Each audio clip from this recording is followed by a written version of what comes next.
Boire au torrent 536. Frères et sœurs, le passage de la Bible qu'on va lire ensemble aujourd'hui est dans l'Évangile de Matthieu, chapitre 13, à la suite de la parabole du trésor caché dans un champ que nous avons lu hier. Cette fois-ci, il s'agit de la parabole de la perle. La perle est quelque chose de précieux, bien sûr, d'une grande valeur, très cher. Dans la parabole, un marchand cherche de belles perles et en a trouvé. Pour cette perle de grand prix, il a vendu tout ce qu'il avait pour l'acheter. Lisons l'Évangile de Matthieu, chapitre 13, du verset 44 au 46. Dans ces trois versets, nous verrons comment le Seigneur Jésus parle de ces deux paraboles. Le royaume des cieux est encore semblable à un trésor caché dans un champ. L'homme qui l'a trouvé le cache, et dans sa joie, il va vendre tout ce qu'il a et acheter ce champ. Le royaume des cieux est encore semblable à un marchand qui cherche de belles perles. Il a trouvé une perle de grand prix, et il est allé vendre tout ce qu'il avait et l'a acheté. Ces deux paraboles se ressemblent, mais sont en effet très différentes. Elles parlent toutes les deux du cœur de Dieu, de l'amour de Dieu pour les Israélites et l'amour de Dieu pour l'Église. La première parabole parle du trésor caché dans un champ.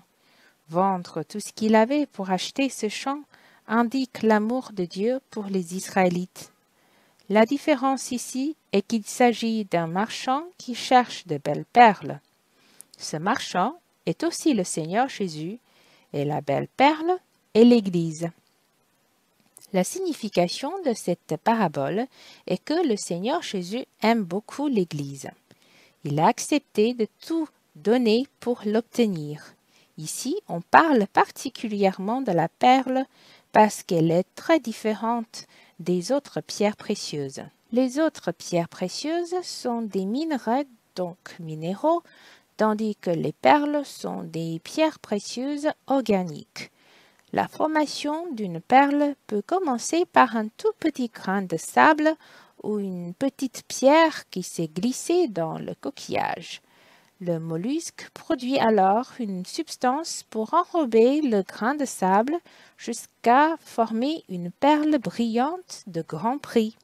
La Bible parle de la perle ici comme une belle perle et de grand prix, très précieuse. J'ai le sentiment que le Seigneur est en train de faire des compliments à l'Église et montrer son cœur pour l'Église. Il admire beaucoup l'Église et la chérit. Historiquement, on constate que l'Église a vécu beaucoup de tribulations, de persécutions, mais les frères et sœurs qui restent fidèles au Seigneur persévèrent jusqu'au bout en supportant les souffrances pour le Seigneur. Le Seigneur voit notre gloire et bonheur dans l'avenir, nous sommes sa joie. Par conséquent, il supporte volontiers toute souffrance pour nous. Son sang a coulé, il a souffert et a été abandonné par Dieu pour nous. Il a payé le prix le plus haut pour nous racheter, car l'Église est une perle de grand prix. Il nous chérit extrêmement. Avez-vous remarqué que dans l'Ancien Testament, il y a beaucoup de belles pierres précieuses dont les noms sont évoqués, mais aucune mention de la perle. Sur le pectoral du sacrificateur, il y a 12 pierres précieuses, la sardoine, la topaze, la chrysolite, etc. Mais pas la perle. C'est pour cela que les Juifs ne font pas grand cas des perles. Pourtant, avez-vous remarqué que le Seigneur Jésus utilise la perle pour en faire une parabole? En plus, il a dit de tout vendre pour acheter la perle. Je crois que les disciples ou les autres Juifs qui l'ont entendu ont trouvé cela très étrange. La perle? Pourquoi le Seigneur Jésus a choisi la perle pour en faire une parabole, mais pas la pierre d'onyx, ni de chrysoprase, ni d'améthyste?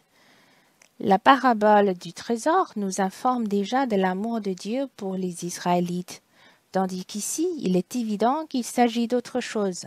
La perle signifie l'Église. C'est vous et moi.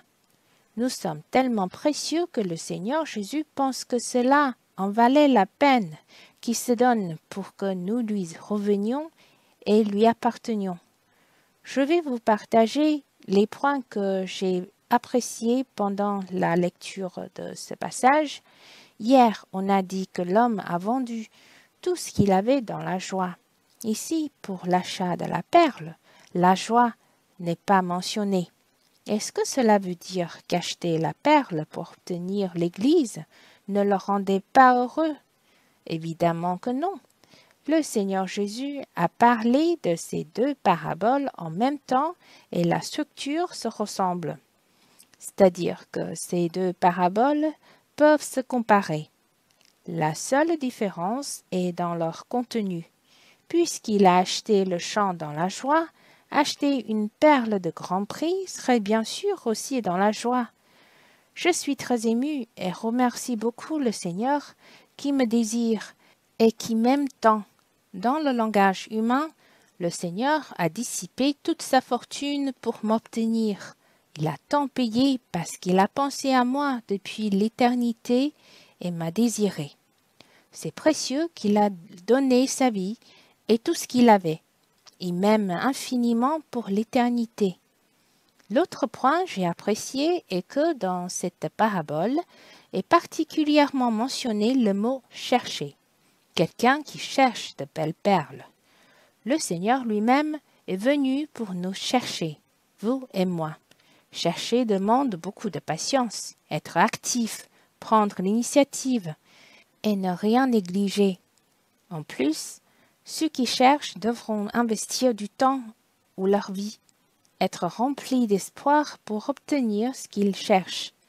C'est pour cela que je sais que quand le Seigneur nous a trouvés, son cœur était sûrement rempli de joie. Nous sommes sa belle perle. Ici, je chéris vraiment une vérité. Il s'agit d'une seule perle, pas plusieurs. C'est-à-dire que l'Église est unique. Une fiancée, une Église, une famille. L'Église devrait être unie dans l'amour. En parlant de cela, je suis vraiment reconnaissant que le Seigneur nous ait ouvert les yeux pour nous montrer que l'Église ne doit pas se séparer en dénominations. Il devrait y avoir une seule Église. L'Église est la maison de Dieu. Comment pourrait-elle se démembrer?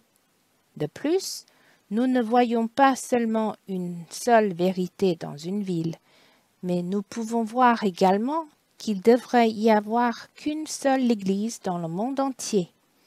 Merci Seigneur de nous avoir révélé sa volonté. J'espère que nous pourrons être dans la vérité et comprendre, parce qu'avec une seule Église, on pourra davantage témoigner Dieu. À travers l'Église, on peut connaître Dieu. Dans la Nouvelle Jérusalem qui est dans les cieux, il y a 12 portes. Je ne sais pas si vous vous en souvenez. 3 portes respectivement à l'Orient, au Midi, à l'Occident et au Nord. Savez-vous en quoi sont ces portes?